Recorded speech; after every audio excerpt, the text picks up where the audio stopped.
It is the News Blitz with Randy Wang on Talk Radio 790 KABC.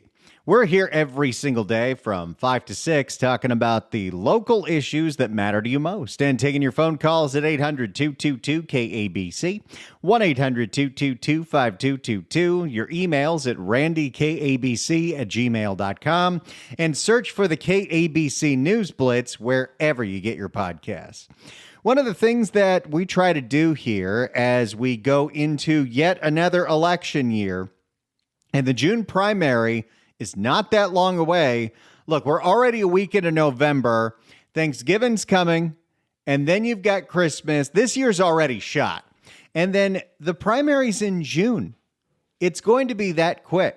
So it's time to start finding out who the candidates are that are running for all kinds of local offices, which can be members of the city council, the board of supervisors, the assembly. And today we're talking to somebody who's interested in running for state senate, specifically State Senate District 24, which is parts of Los Angeles and the San Fernando Valley, Agora Hills, Beverly Hills, Calabasas, Hermosa Beach, Hollywood, Malibu, Pacific Palisades, Redondo, Santa Monica, West LA. And I believe she showed up at one of our events recently, the Pineapple Hill remote, dropped off a card.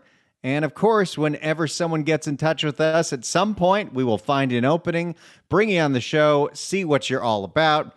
So without further ado, my next guest is running for California Senate District 24, Kristina Irwin. Welcome to the News Blitz. Hi, Randy. Thank you for having me on. How are you? Doing great. And of course, her website is Kristina with a K, Irwin.com. All right, Kristina, first things first, tell us who you are and why you want to run for state senate. You got it. So first and foremost, I am a mama bear. And basically what happened was a little thing called COVID. I don't know if we're all familiar with that. That's when they shut down the schools and mandated vaccines and masks. And so when that happened, I decided to do something about it. And I ran, actually, Randy, in 2022. But that was the year that they were redistricting. So when that happened, a lot of voters fell off. They didn't know they were registered here, thought they were registered there. So long story short, I was 5 signatures short on that one and ran as a write-in. Did fairly well. Unfortunately, didn't win, but now I'm back. And, no thanks to the negligence of Karen Bass, with the Palisades fire, my kid's school burned down. So now I'm running again for state senate. So let's get this straight. 5 years ago, your kids couldn't go to school because we decided to shut them all down longer than anybody else. And now your kids couldn't go to school because your school burned down in a fire. Bingo. I'm curious, when the COVID thing happened, how old were your kids? What was that experience like as a parent? Oh, my gosh. Okay, so the kids at that time were 3rd grade, 5th grade, and 7th grade. And I remember my daughter coming to me and she's like, Mommy, this is weird. Look what we're learning. And it was a cartoon, some app on Brain Pop on Schoology, and it had Fauci, it had woke ideology, critical race theory, all that nonsense. And I said, what are you guys learning? And it was all cartoon-like, so it looked very kid-friendly. And at that point, I was, here I am in California thinking, okay, working mom, getting my kids to school, they're getting a good education, reading, writing. Boy, was I wrong, Randy. I mean, it's insane. And do you feel like, that your kids definitely suffered from the extended school closures, whether it's just from the academic aspect of it or the social aspect of it? Yes, both. They definitely. I mean, my oldest now, at that time, he was in 6th grade, and he told me a couple of days ago, you know what, Mom? Guess what? I feel like a giant overgrown 7th grader. Like I missed a whole year of school. Like what is happening? And then, like you mentioned, now the Palisades fire. It's unfortunate, but it's, I hate to say it, I think it took a toll on all our kids. I got to imagine. I mean, there are so many traumas to go through in these developmental years, and it's just been insane thing after insane thing for this entire decade. Yeah, exactly. Exactly. It makes me just feel so sad for the kids. And, that's why I decided to run for the state legislature, where I can actually, this seat would break the supermajority that's held right now by the one-party rule in Sacramento. And we, the people, we, the parents, would actually have a voice. Now, of course, this seat is currently being held by Ben Allen, the state senator. I believe he's termed out and actually running for insurance commissioner. But how do you feel about your current representation in District 24?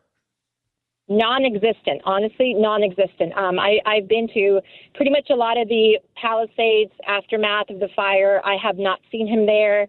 I have not heard him talking about anything other than that he's running for insurance commissioner. And I think at one point he was running for that and something else, and then he just decided to run for insurance commissioner. As somebody that's in the area, how would you grade the rebuilding efforts? What's going on down there? Oh, my gosh. It's so slow. I think they've only handed out, I want to say maybe roughly about a handful of permits. I drove down there a couple of days ago just to see what was going on. They are rebuilding. It's really slow. The rubble still remains, from the old Starbucks, the hangout spot with the kids and their friends. It's really slow, and there's so much bureaucratic red tape and the fire, the insurance, everything's just so bad. It's so bad. People are kind of losing hope. I mean, I get it. And one of the things that we hear the most about is, while, a lot of red tape is being cut, none of that matters. You can't even get the process started if you're 10 months later and still fighting the insurance company for your claim. Exactly. And then what Newsom was saying, we had fire aid, we had that concert. Where is the money, Randy? Where is that money for these people that have been displaced, that lost their home, their memories, everything? Well, that's a great question. And we've actually talked to Sue Pascoe from Circling the News, the Palisades News, who looked at it. And a lot of that money went to nonprofits that had nothing to do with giving money to fire victims. Yep. It's so unfortunate. Here we are in California. It's supposed to be the place where dreams happen, the Golden State, and it's more like a nightmare. It's Gotham City on steroids. We're speaking to Kristina Irwin. She's running for state senate in District 24. That's major parts of Los Angeles and obviously the Palisades and Malibu. Now, at the beginning of the legislative year, the Speaker, Robert Rivas, and the Senate Pro Tem, Mike McGuire, said this was going to be the year that California legislature tackles affordability. Affordability is one of the biggest problems facing everyone in California. It's so expensive to live here. It's so expensive to do business here. We're going to tackle affordability. Well, now we're at the end of the year.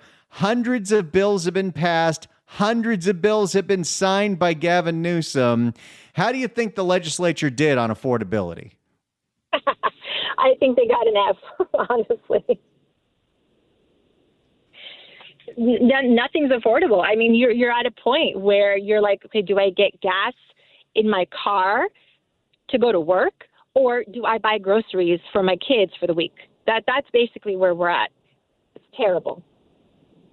And have you thought about, if you made it to the state senate, legislation that you would like to work on that could deal with affordability?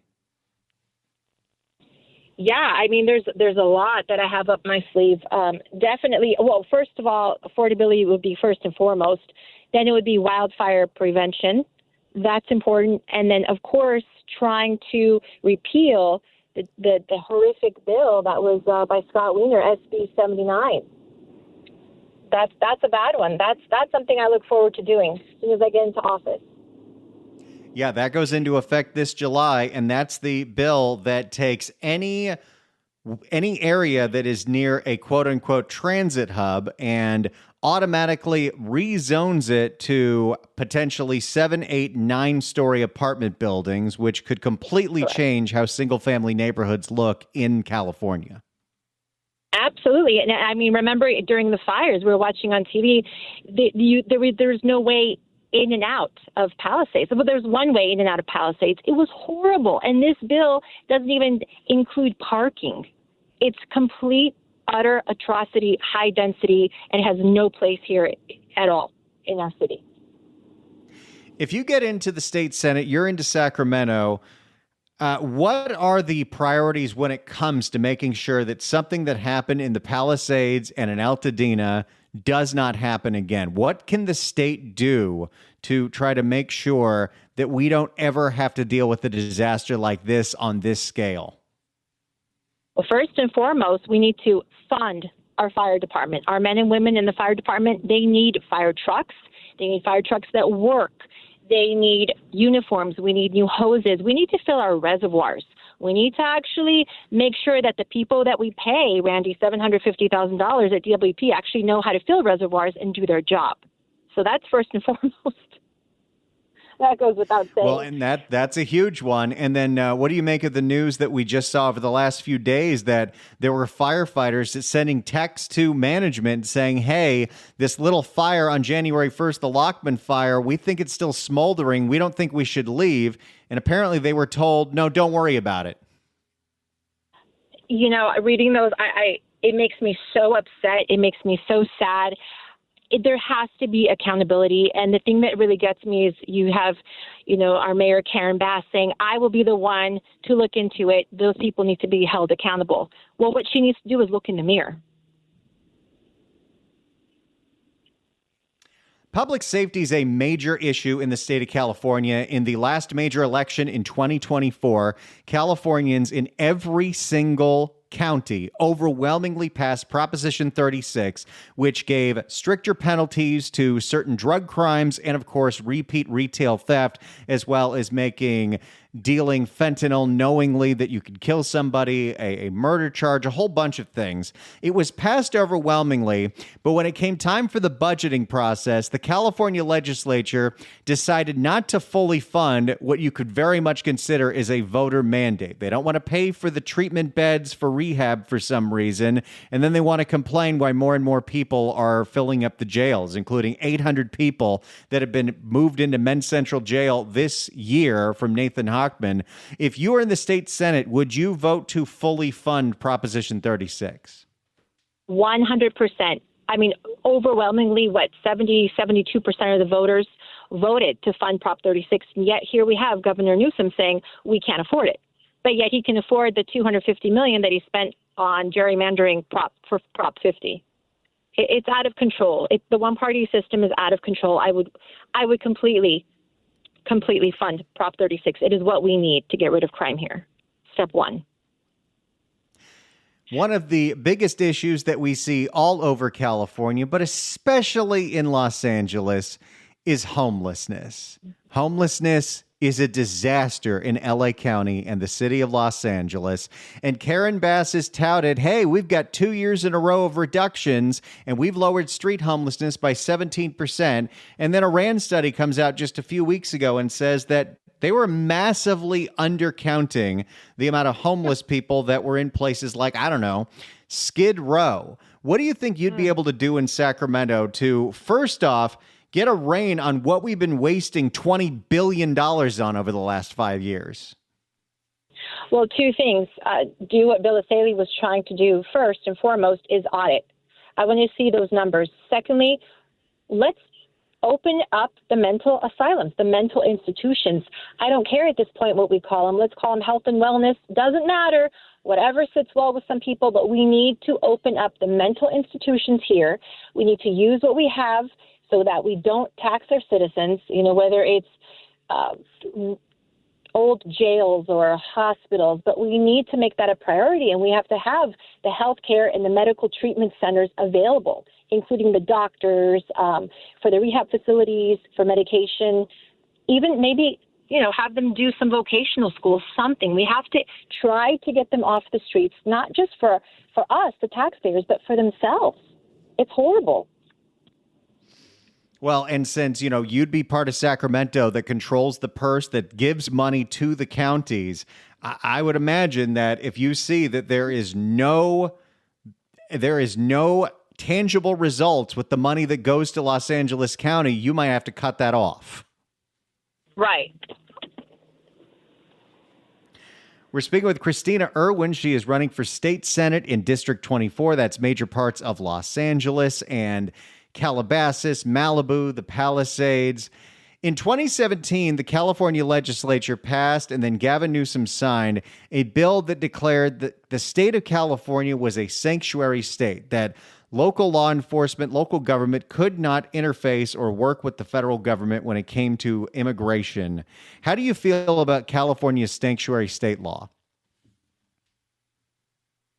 Oh my gosh. We shouldn't even have any sanctuary. There should be no sanctuary states for the reason that we come, I'm an immigrant. My parents immigrated here when I was 3 years old, and we came here legally. We did it the right way, and we integrated and we assimilated. There is no reason to have a sanctuary state. Kristina Irwin, she's running for California State Senate District 24. I'm going to give you about 30 seconds. Make your pitch. Why should people support you in the June primary? I am the common sense candidate. I am the only Republican running against 11 Democrats. We are tired of the one-party rule. We need to support parental rights. I'm for parental rights, medical freedom, strict on crime, for funding Prop 36, and for homelessness. We got to get our homeless off the streets. Please feel free to visit my website. Let me give you that. That is KristinaIrwin.com. Kristina Irwin, running for State Senate District 24. Thanks so much for telling us about your campaign, and good luck in June. We'll talk again soon. Thanks so much. Bye-bye. Thank you. 800-222-5222 is the telephone number, 1-800-222-5222. As we get close to filing dates and people start declaring when they're running, we're going to find out who the candidates are for all kinds of local offices, the ones that really matter, because sometimes some voters, not you, but some voters don't do a whole lot of research as to who's on their ballot in all these down ballot races.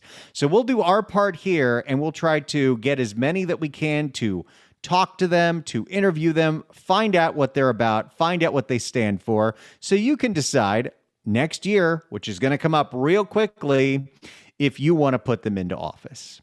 The current person who's got that job, State Senator District 24, is Ben Allen, and Ben Allen has decided that he wants to run for insurance commissioner, which, considering the last guy that ran for insurance commissioner, I'm a little suspect of his motives there. Maybe because his district burned down and so many of his constituents are not able to get their claims paid out by State Farm or the Fair Plan.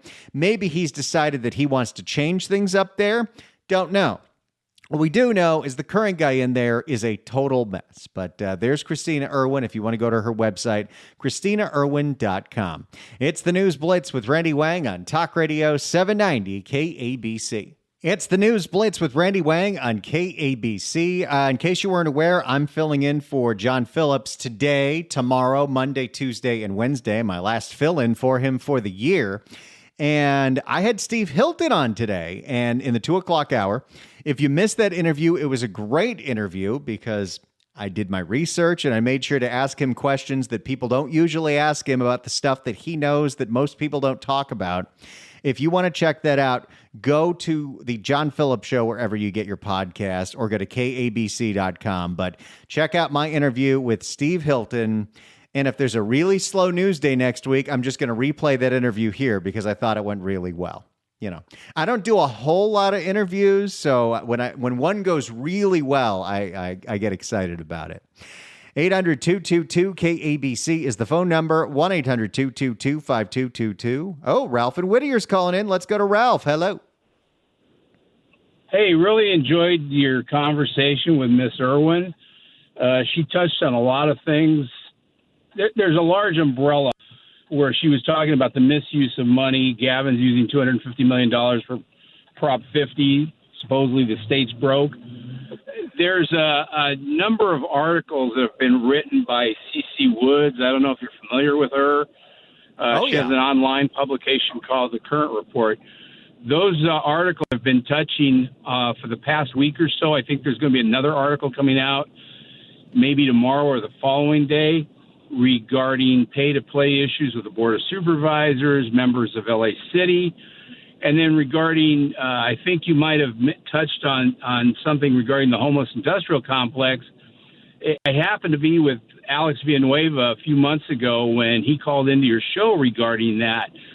All of those issues are still going on. I wish I lived in Miss Irwin's district. I would be more than happy to support her because of her positions on the sanctuary state status. The only way I see any changes coming is if Bill Asaley indicts people and you start seeing some perp walks. There's a lot of issues within LA County regarding pay to play that have been going on for years with this board. There's involvement with some people from LA City that are tied into this. Dennis Zine was on Frank Motek right before you came on, was discussing the $2 million payout to the CEO of LA County. There are some background issues with her and who she is tied to. There's a lot of things that there's a lot of good candidates out there, but honestly, Randy, I don't see them getting anywhere until Bill Asaley gets in and, as I said, starts doing some perp walks with some county and city officials. And then you're going to find out how deeply tied they are to state officials, namely the Bonta family. And yeah. I mean, we've been talking about that one for the longest time. And look, you don't have to look very far to see all the rampant corruption that's everywhere. And the Fezia Davenport $2 million settlement for Measure G is like one of the primest examples. How did that one pass the smell test? So hopefully that stuff is coming. I know those kind of indictments take a really long time, but we can hope that things are moving in the right direction. We're late for a break, but thanks for the call, Ralph. Appreciate it. 800-222-KABC is the phone number. 1-800-222-5222. When we come back, I'm going to tell you a fascinating way that I figured out how to save some money this weekend. 800-222-KABC. It's the News Blitz with Randy Wang on Talk Radio 790 KABC. It is the News Blitz with Randy Wang on Talk Radio 790 KABC. We're here every single day from 5 to 6 talking about the local issues that matter to you most and taking your phone calls at 800-222-5222, 1-800-222-5222, your emails at randykabc@gmail.com, and search for the KABC News Blitz wherever you get your podcasts. You know, if there's one thing that has changed in the last 10 years that just makes it feel like when it comes to your bank account statements, it's so much harder to get ahead than it feels like it used to be, is it used to be you get a paycheck and your paycheck goes into your bank account and you know exactly what you're buying when you're buying. But now we're in what's known as the subscription economy. And the subscription economy means you probably have scheduled charges to either your bank account or, if you're smarter, your credit card that go on almost every day, so many different times through the month. And there's, the obvious ones like bills, like auto insurance or the heating bill, which I don't know why I can't pay for those on the credit card. I would like to be getting points. That would make me very happy. But those are like the two things that you have to pay for out of the bank account. But gosh, the subscription economy, if you actually add up how much money you're spending on all of these services, some that you forget you even have, it really makes it so whatever you're earning every week or every 2 weeks, so much of it is going away instantly. And sometimes it's good to just go through your bank accounts, go through your credit cards, and see what it is that you're spending monthly money on. See if you need it. That's step one. And I'll just give you, for instance, off the top of my head, things that I have to pay for every month. Oh, just thought of another one. Okay, let's see. Well, I've had an iPhone for over a decade, which means that the storage on iCloud is definitely bigger than the free one. So I have to pay, $10 a month so I can have 15-year-old photos on my phone? There's probably a better way to do this, but yeah, my iCloud 2 terabyte storage, according to, and by the way, if you have an iPhone, you can go to your iCloud account and click subscriptions, and anything that you've paid with specifically with your phone, it'll tell you what the subscriptions are. And if you want to cancel them, you can cancel anything right then and there. So that's a great way. The problem is not all of the things I do are on there. But yeah, I pay $10 a month for that iCloud storage. I also have Google storage because I've had a Gmail account that I have used as my de facto filing cabinet for 15 years. And at some point, you get beyond the free storage for that because I have MP3s of drops from radio shows I worked on 20 years ago in my email somewhere. So I pay Google storage. I think I pay them like $10 a month. There's $20 a month just in storage for computer stuff. Then I only have one verified account on social media, but Instagram Meta Verified, whatever it's called, that costs $15 a month. And I don't really know why I have it, but I feel like it'd be weird if I got rid of it. So there's money I'm spending. There's a food blog that I support. They're on Substack. Her name's Violet Twitchell, and she does a lot of gluten-free recipes and a lot of cool salads, and my wife likes her, so the easiest way to get her recipes is to subscribe to the Substack. So I give her $5 a month. I probably don't use her recipes every month, but it's $5. I like that I'm supporting a local creator. She's really cool. She's out in San Francisco. Let's see.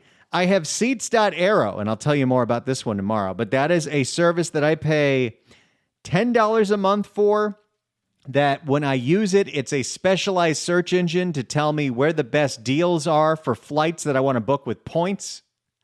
Let me just tell you, worth every penny. I'm paying for SiriusXM in my car, and I also get the app, but that's like, I got to figure that one out because I think it's like $20 a month, but you know, they have all these promotional deals where it's like $5 for a whole year, but I think you have to cancel and then you have to not do that. But, you know, I use Sirius enough where I feel like I'm getting use out of it, you know. When I'm in the car with my wife, we go through all the decade channels and listen to some other the pop music. So we're into what the cool kids know when we play trivia. When I'm by myself, it's either the Conan O'Brien channel, occasionally the Howard Stern channel, or the Sirius XM Chill channel with that chill EDM music. I love that stuff. So that's worth it. I've got my fish subscription, Nordic Catch. I've been doing that for a couple of years. So every single Tuesday, I get charged for how much fish I'm ordering. And I have to remember over the weekend to pick which fish it's going to be. Because if I don't pick the exact fish, then all of a sudden, I'm going to have way more fish coming to the house than I know what to do with. Gosh, we've had clothing subscriptions over the years. You know, at one point, I was subscribed to this thing called Savage X Fenty because my wife really liked their onesies. And it was like, you get such a big deal if you sign up for the VIP club. And the thing with the VIP club is it doesn't cost you anything as long as you remember to opt out at the 5th of every month. Fabletics does this. I'm sure so many shops do this now. And guess what? You'll forget to opt out tons and tons and tons of times, and you'll have all these credits and have no idea what to do with them. So I have canceled those over the years. Gosh, I pay for my own audio editing software for my home computer, and those are somewhat functional ones. But then, of course, like everybody, I've got all the subscriptions that I am paying for to watch and enjoy entertainment. You know, I pay maybe $110 a month for high-speed internet in this house because, well, I'm broadcasting from here. And sometimes I'm broadcasting while my wife is on a Teams call because she works from home too. So we got to make sure the connection is strong. Plus, we stream a lot of stuff. So want to make sure that all that comes in high quality. But that's just that. We don't pay for cable. And it used to be we didn't pay for cable because it was so much cheaper just to stream. That is not the case anymore. I mean, and I really don't think I need all of them. And I probably should be smarter. I'm sure a lot of people will watch a streaming service until they're done with all the shows that are on it, and then they'll cancel it till they want to come back. That takes a lot of effort, but I've got them all.